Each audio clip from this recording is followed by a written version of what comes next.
Hey friends, Andrew here. Welcome back to Learn AI. And in this video, I'm going to show you how to create a new folder on Sora AI.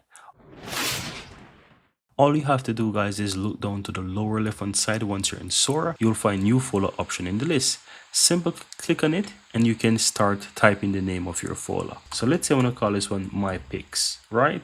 I can go ahead and call it My Pics, click hit enter, and as you can see, it is now created and I'm inside the folder. So at any point in time, guys, you want to start doing your generation into this specific folder, you can go ahead and you can start by doing it right from here.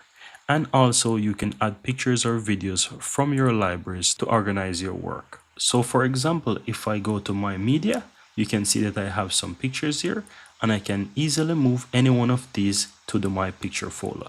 Just simply click the three dots on the upper right hand side, go down to where it says add to folder and choose that folder here.